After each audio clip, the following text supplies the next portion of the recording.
The desperate proposal. Emma Rodriguez stared at the eviction notice clutched in her trembling hands, the harsh fluorescent lights of the hospital break room making the red lettering seem even more threatening. 30 days. That's all the time she had before she and her 6-year-old daughter Lily would be homeless.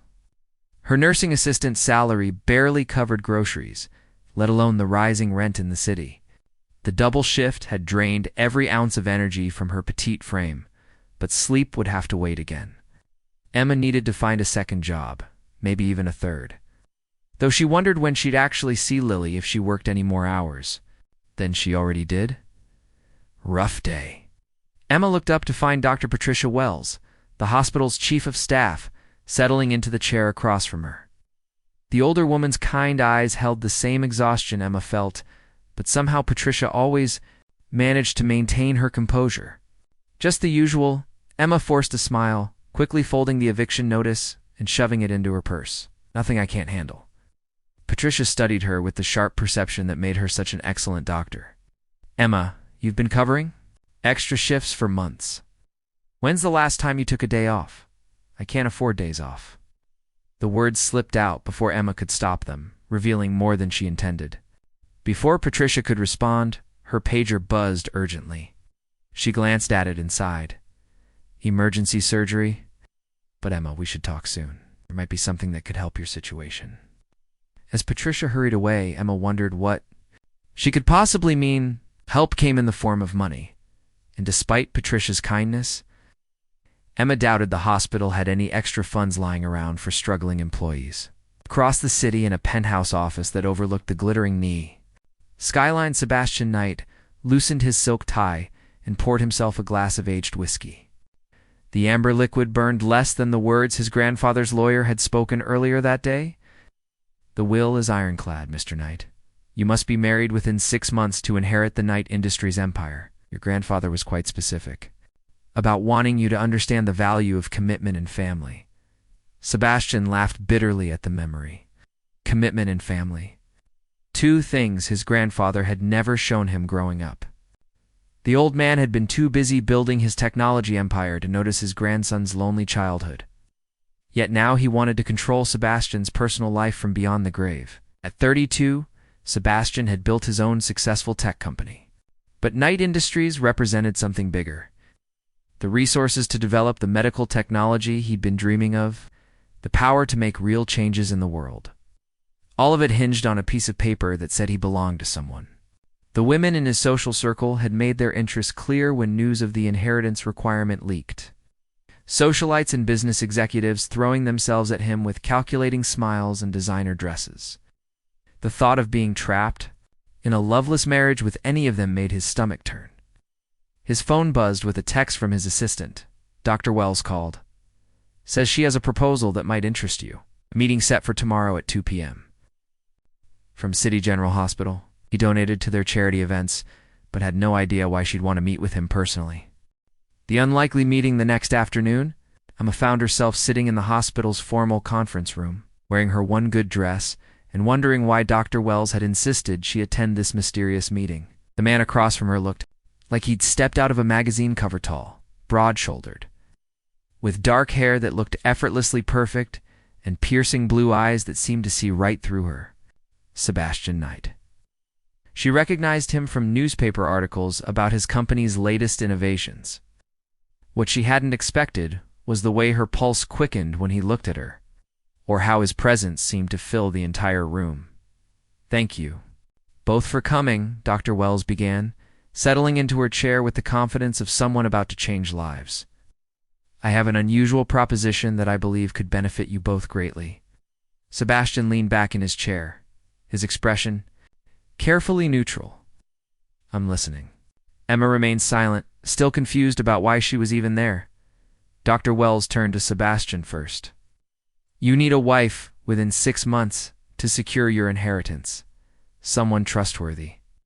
Someone who won't complicate your life with romantic expectations or social climbing ambitions. Sebastian's jaw tightened. How did your grandfather donated generously to this hospital for years, Patricia continued smoothly. He mentioned his concerns about your bachelor lifestyle during our last conversation before he passed. Ow. Then she turned to Emma, her voice gentle but direct. "And you need financial stability to care for your daughter and continue your nursing education. A marriage of convenience could provide that security." Emma felt the blood drain from her face. "Dr. Wells, I couldn't possibly hear me out." Patricia raised a hand. "A temporary arrangement.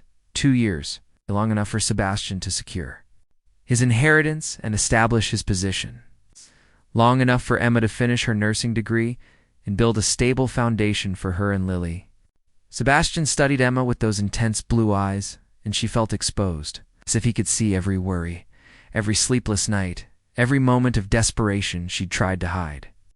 "What would be the terms?" Sebastian asked, his voice carefully. "Controlled. That would be between the two of you to decide," Patricia replied. "But I can tell you that Emma is one of the most dedicated, trustworthy people I've ever known. She's been caring for patients here for 3 years, often working double shifts to support her daughter. She has no ulterior motives beyond securing a better future for her child." Emma's cheeks burned with embarrassment. "Dr. Wells, please," and Sebastian, Patricia continued, despite what the tabloids might suggest, is a man of honor. His donations to this hospital have saved countless lives, and he's never asked for recognition or publicity in return." The room fell silent, except for the distant hum of hospital machinery. Emma stared at her hands, overwhelmed by the surreal nature of the conversation. A marriage of convenience? It sounded like something from a romance novel, not real life. "Could we have a moment alone?" Sebastian asked. After Patricia left, Sebastian moved to the chair beside Emma, close enough that she caught a hint of his cologne, something expensive and masculine that made her stomach flutter inappropriately. "This isn't how I imagined my day going," he said, his voice warmer now, almost amused. Emma managed a nervous laugh. "That makes 2 of us. This morning, I was worried about paying rent, and now I'm discussing a marriage proposal with a billionaire." "Practical marriage proposal?" Sebastian corrected. "There's a difference." She looked up at him, studying the sharp planes of his face, the way his eyes crinkled slightly at the corners. "Is there?" Something shifted in the air between them, a tension that made Emma's skin tingle. Sebastian's gaze dropped to her lips for just a moment before returning to her eyes. "There would be rules," he said quietly. "Boundaries. This would be a business arrangement, nothing more." Emma nodded, though something inside her felt disappointed by his clinical tone. "Of course I wouldn't expect I know this isn't real." "The marriage would be real," Sebastian clarified. "Legally binding, but the relationship would be professional." "Professional," Emma repeated, testing the word. It should have made her feel better, safer. Instead, it made her wonder what it would be like if their arrangement was anything but professional. The contract and new beginning 3 days later. Emma sat in Sebastian's lawyer's office reading through the most comprehensive document she'd ever seen. The prenuptial agreement covered everything from living arrangements to public appearances to the eventual dissolution of their marriage. She would live in Sebastian's penthouse with Lily. All expenses would be covered, plus a generous monthly allowance and a substantial sum upon the marriage's end. In return, she would accompany him to necessary social events and maintain the facade of a loving wife. "The no intimacy clause is very clear," the lawyer explained, his tone matter-of-fact. "This is strictly a business arrangement." Emma's cheeks heated. Of course, there was a no intimacy clause. What had she expected? Sebastian sat across from her, impeccably dressed in a charcoal suit that probably cost more than Emma made in 6 months. He'd been nothing but polite and professional during their few interactions. But she'd caught him watching her sometimes with an expression she couldn't quite read. "Any questions?" he asked as she finished reviewing the document. Emma had 1,000 questions, but most of them weren't appropriate for a business meeting. Questions like whether he'd ever looked at a woman and felt his heart race, whether he believed in love at all, whether he thought she was attractive or just convenient. Instead, she asked, "What about Lily? She's only 6. This arrangement might confuse her. Sebastian's expression softened slightly. "We'll tell her I'm your friend, who's helping us, when she's older. If she asks, we'll explain appropriately. Her well-being is important to me." The sincerity in his voice surprised Emma. "You don't even know her." "I know she's important to you," he replied simply. "That makes her important to me." Something warm unfurled in Emma's chest at his words. She signed the document before she could change her mind. Sebastian's penthouse was everything Emma had expected, and nothing she was prepared for. Floor-to-ceiling windows showcased the city like a living painting. While sleek modern furniture created an atmosphere of sophisticated elegance, it was beautiful and intimidating and absolutely nothing like the tiny apartment she and Lily had. Called home? "This is where we're going to live?" Lily asked, her small hand gripping Emma's tightly as they stood in the entrance foyer. For a while, Emma confirmed, still trying to process the reality of their situation. Sebastian appeared. From what looked like a kitchen, though, it was larger and more well-equipped than most restaurants. He'd changed from his business suit into dark jeans and a simple white shirt that somehow made him look even more attractive. "You must be Lily," he said, crouching down to the little girl's level. "I'm Sebastian." Lily studied him with the serious expression she wore when meeting new people. "Are you my mom's boyfriend?" Emma felt her face flush. "Lily, we talked about this. Sebastian is our friend who's helping us." "Oh," Lily nodded solemnly, "like when Mrs. Peterson helped us when I was sick." "Something like that," Sebastian agreed, shooting Emma a quick glance. "Would you like to see your room?" Sebastian led them through the penthouse, pointing out Lily's new bedroom, complete with a reading nook and shelves for her books. Emma found herself watching the way he interacted with her daughter. He was patient and kind, answering Lily's endless questions without any sign of irritation. "The kitchen is fully stocked," he told Emma as Lily explored her new room. "There's a housekeeper who comes twice a week, but you're welcome to cook if you prefer. Make yourself at home." Make herself at home in a multi-million-dollar penthouse, with a man who was essentially a stranger. Despite being her legal husband as of that morning's courthouse ceremony. "Thank you," Emma said softly. "For all of this, I know the arrangement benefits you too, but what you're doing for Lily and Mitt's life-changing." Sebastian looked uncomfortable with her gratitude. "It's just business, Emma. Don't make it more than it is." But as he said the words, his eyes lingered on her face, and Emma wondered if he was trying to convince her or himself. That evening, after Lily had fallen asleep in her new room surrounded by stuffed animals and picture books, Emma found herself alone with Sebastian for the first time since moving in. He was working on his laptop in the living room, the city, lights creating a dramatic backdrop behind him. "I made tea," Emma offered, holding up 2 mugs. "I know it's not necessary, but it felt wrong not to offer."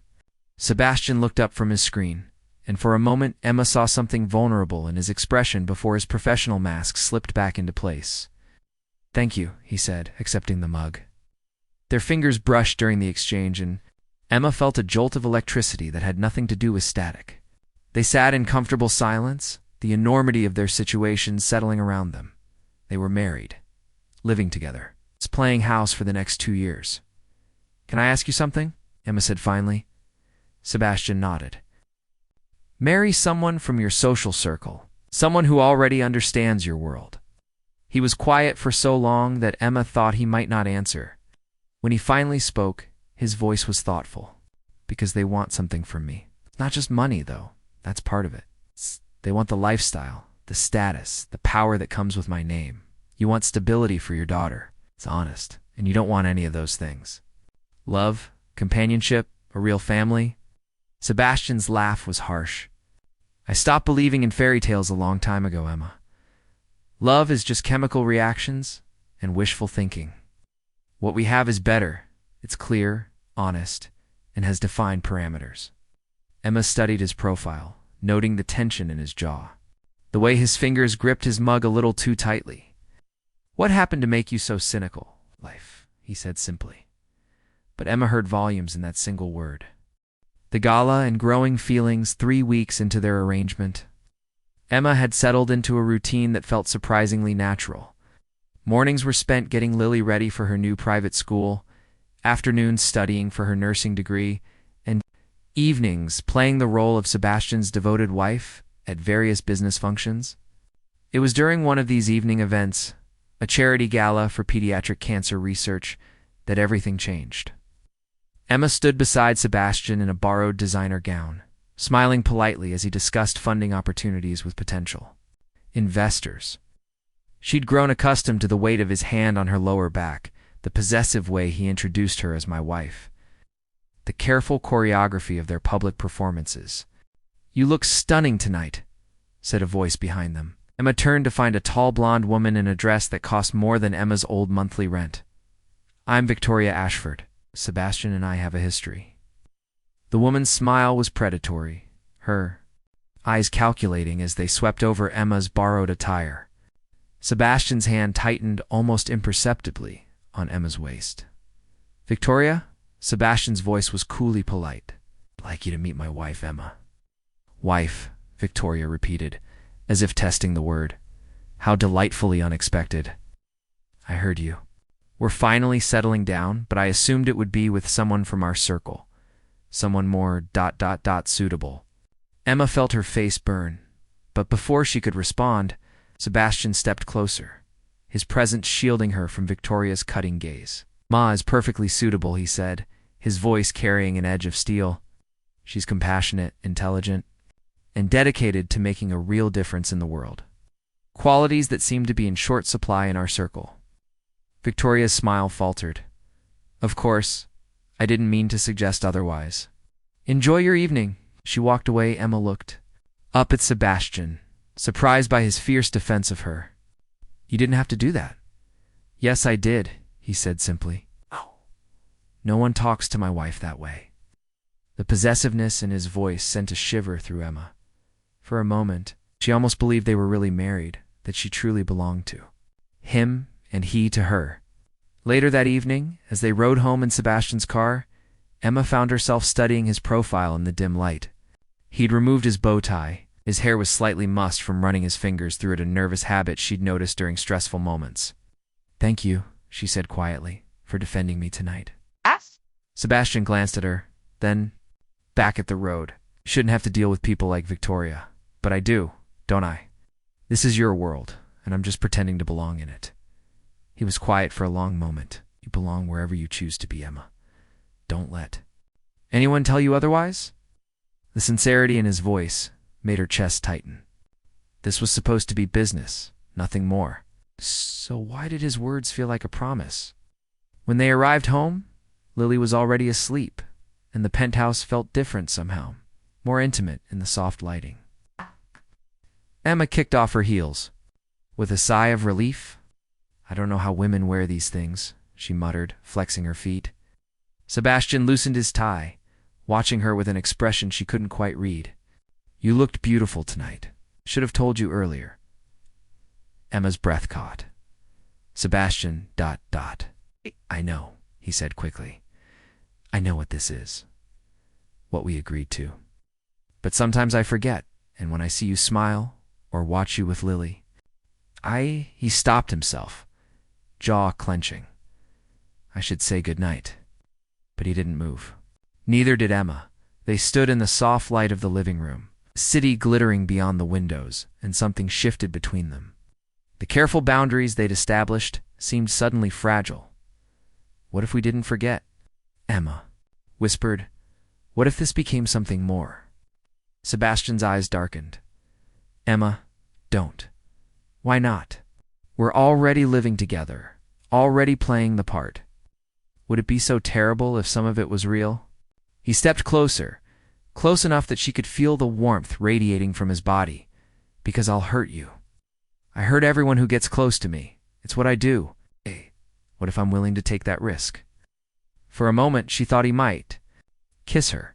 His gaze dropped to her lips, and she saw the war playing out in his eyes, desire battling control, one fighting against self-preservation. Then he stepped back, the professional mask sliding back into place. "Good night, Emma," he said quietly, and walked away, leaving her standing alone in the living room with her heart racing and her carefully constructed walls beginning to crumble. Over the next few days, Sebastian threw himself into work with renewed intensity, leaving early and returning late. When they did interact, he was polite but distant, as if that moment in the living room had never happened.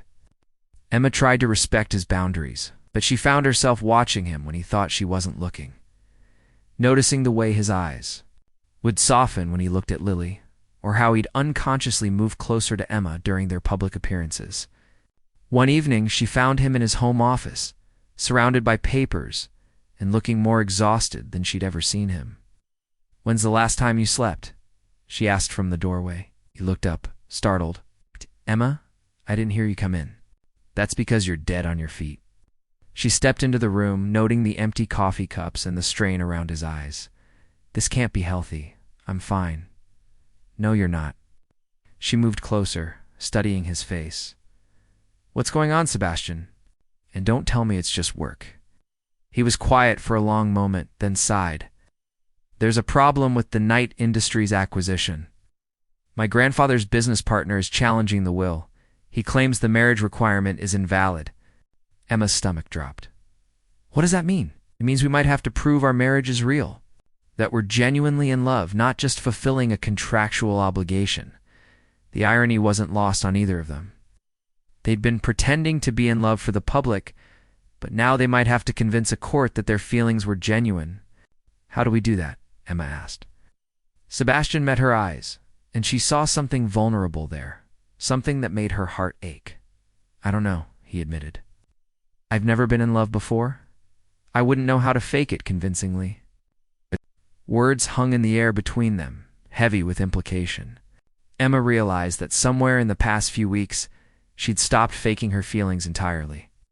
The way her heart raced when he smiled, the protective instinct that flared when people like Victoria tried to put her down, the longing she felt. When he retreated behind his professional walls, none of it was pretense anymore. She was falling in love with her husband, and she had no idea if he could ever feel the same way. The Truth and New Beginning, the courthouse hearing, was scheduled for the following week. Sebastian had hired the best lawyers money could buy. But as Emma sat in the penthouse living room watching him pace like a caged animal, she realized that all the legal expertise in the world couldn't manufacture genuine emotion. "We need to talk about our story," Sebastian said, running a hand through his hair. "How we met, when we fell in love, why we decided to marry so quickly." Emma watched him, her heart aching at the tension in his shoulders. "Sebastian, stop. You should say it was love at first sight. That's believable, right? People will understand. Impulsive decisions when it comes to Sebastian." She stood up, moving to block his path. "Stop pacing. Stop planning. Just stop." He looked at her with those intense blue eyes, and she saw the fear he was trying so hard to hide. Fear of losing his grandfather's company, of failing, of being vulnerable. "What if I told you," Emma said softly, "that we wouldn't have to fake anything?" His brow furrowed. "What do you mean?" "I mean, what if the reason I can't sleep at night isn't because I'm worried about the hearing, but because I'm 3 rooms away from the man I've fallen in love with? What if the reason I light up when you walk into a room isn't good acting, but because seeing you has become the best part of my day?" Sebastian went very still. "Emma, ... What if I told you that watching you read bedtime stories to Lily makes me believe in fairy tales again? That when you defended me at the gala, I felt like I could take on the world as long as you were beside me?" "Don't," he whispered, but his voice lacked conviction. "What if I told you that I'm not pretending anymore, that I haven't been pretending?" For weeks, silence stretched between them, filled with the weight of everything they'd been trying not to say. Finally, Sebastian spoke, his voice barely audible. "What if I told you that I've been working late because coming home to you and Lily feels too much like the family I convinced myself I didn't want? What if I told you that every time I introduce you as my wife, I forget it's supposed to be temporary?" Emma's heart hammered against her ribs. "Sebastian, what if I told you that when Victoria insulted you, I wanted to tear her apart, not because of our arrangement, but because no one gets to hurt the woman I love?" The words hung in the air between them, confession and question all at once. Emma stepped closer, reaching up to cup his face in her hands. "Then I'd tell you that maybe we should stop pretending this is just business." When Sebastian kissed her, it was nothing like the careful public kisses they'd shared at events. This was desperate and honest, and full of weeks of suppressed longing. Emma melted into him, finally understanding why all those romance novels talked about fireworks and racing hearts. "I love you," she whispered against his lips. "I love you too," he replied, and she could hear the wonder in his voice. as if he was discovering something he'd thought was lost forever. They were interrupted by a small voice from the hallway. "Mom? Are you okay?" Emma and Sebastian broke apart to find Lily standing in the doorway, rubbing her eyes sleepily. "I'm fine, sweetheart," Emma said, smoothing her hair. "Did we wake?" "You." "I had a bad dream," Lily said, then looked at Sebastian with the directness only children possessed. "Are you really going to be my dad now?" Sebastian knelt down to her level, his voice gentle. "Would you like me to be?" Lily nodded solemnly. "I think you'd be a good dad. You'd make Mom happy. And you remember that I don't like mushrooms on my pizza." Emma laughed, tears pricking her eyes. High praise from a 6-year-old, as Sebastian carried Lily back to her room. Emma realized that somewhere in the process of pretending to be a family, they'd actually become one. The court hearing the following week was almost anticlimactic. When the judge asked them to describe their relationship, Emma and Sebastian looked at each other and simply told the truth. About the arrangement that had brought them together. About the slow bloom of genuine affection. About the moment they'd realized their feelings were real. The judge, a woman in her 60s with kind eyes, smiled as she listened to their story. "In my experience," she said, "the best marriages often start with practical considerations and grow into something deeper." The fact that you've been honest About your unconventional beginning actually makes your current feelings more convincing, not less. Sebastian's grandfather's business partner didn't stand a chance. 6 months later, Emma stood in the same penthouse living room where she'd first confessed her feelings. Everything had changed. Her nursing degree was nearly complete. Lily had settled beautifully into her new school, and the three of them had found a rhythm that felt like home. Sebastian appeared in the doorway, loosening his tie after a long day at Knight Industries. The company was thriving under his leadership, and he'd already begun implementing the medical technology initiatives he'd dreamed about. "How was your day?" he asked, wrapping his arms around her from behind. "Good." Emma leaned back against his chest. "Lily got an A on her science project, and I aced my pharmacology exam." "Brilliant girls," he murmured, pressing a kiss, too. At the top of her head, Sebastian. "I've been thinking about our arrangement." She felt him tense slightly. "Oh." Emma turned in his arms, smiling at the worry in his eyes. "I think we should renegotiate." "What kind of renegotiation?" "Well, our contract says 2 years, but I was thinking maybe forever." Sebastian's smile was radiant. "I think I can agree to those terms." As he kissed her, Emma marveled at how much their lives had changed. They had entered into a marriage of convenience and discovered that the most convenient thing of all was falling in love. Later that evening, as they tucked Lily into bed, she looked up at them with serious eyes. "Are you going to get married for real now?" she asked. Emma and Sebastian exchanged glances. "We are married for real, sweetheart," Emma said. "No, I mean, with the white dress and the flowers and the big party where everyone cries happy tears." Sebastian laughed. "Like us to have a wedding like that?" Lily nodded enthusiastically. "And can I be the flower girl?" "Absolutely," Emma said, her heart full to bursting. As they left Lily's room, Sebastian caught Emma's hand. "So, Mrs. Knight, shall we start planning a wedding?" "I thought you'd never ask, Mr. Knight." They'd started as strangers bound by a contract, but they'd found something neither of them had been looking for, a love that was real, lasting, and worth more than any inheritance. And as Emma fell asleep that night in Sebastian's arms, she knew that sometimes the best things in life come disguised as business arrangements. Sometimes the most practical decision you can make is to open your heart to the possibility of love. The end.